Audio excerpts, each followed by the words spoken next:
Mais justement, je voulais lui poser une question par rapport à l'importance qu'à votre avis,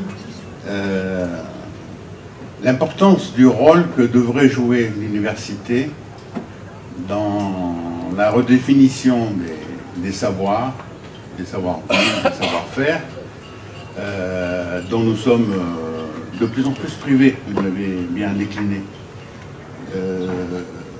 Et cela, donc, est-ce que c'est un rôle fondamental et primordial pour faire avancer le reste? C'est un peu ce que je pense, c'est pour ça ça vérifie ce que vous disiez tout à l'heure sur les questions qu'on pose. Mais est-ce que vous partagez ce point de vue?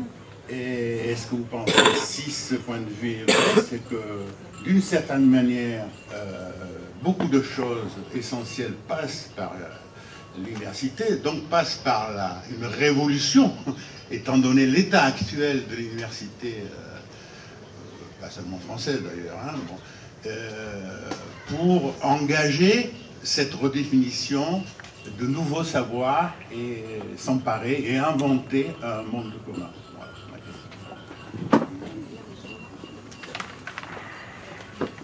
Je vais être bref parce que je sais que le temps passe un peu, mais si vous voulez, je pense qu'il ne faut pas laisser l'université aux universitaires.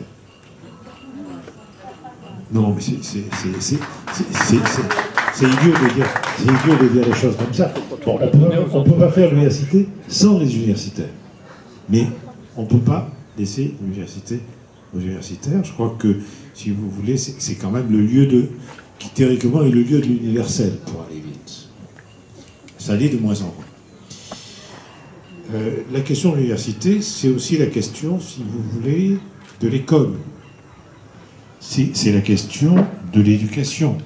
C'est la question de la transmission de l'expérience d'une génération à l'autre. D'une génération à l'autre. Souvenez-vous des propositions de Gary Becker pour obliger à la solidarité intergénérationnelle. Vous la connaissez, celle-là. Gary Becker a proposé qu'on supprime les retraites, comme ça, et les protections sociales, comme ça, la génération qui suit sera obligée de s'occuper de la génération précédente. Il en a plein comme ça, hein, en termes d'immigration, en termes de délinquance, etc. Donc, vous voyez, c'est bon. Alors, cette transmission, justement, cette transmission de l'expérience, allez, juste je réponds juste là-dessus. Souvenons-nous de ce que nous a appris des gens comme Vernon et bien d'autres sur la Grèce. La formation du citoyen grec, du petit enfant grec, elle passe par les mathématiques, la philosophie, la rhétorique, l'architecture, la médecine, etc. Pas pour exercer le métier de médecin, pas pour exercer le métier d'architecte, pas pour exercer le métier de rhéteur, etc. Mais parce que cela participe à la formation de son esprit, et son esprit civique participe à la promotion de la cité, dont il est dit que les hommes ne sont pas égaux. Ils naissent pas égaux, hein, contrairement à la République française, vous le savez. C'est la nomos, c'est la loi de la cité qui les rend égaux. C'est-à-dire que c'est la culture qui les rend égaux. Et ça, c'est extrêmement important. Donc ça veut dire quoi? Ça veut dire, pour aller vite, que ce qui se transmet ou ce qui s'enseigne ne doit pas être immédiatement utilisable, utilitaire. C'est fait pour former un citoyen, c'est fait pour que ce citoyen construise, polisse sa pierre et construise la cité.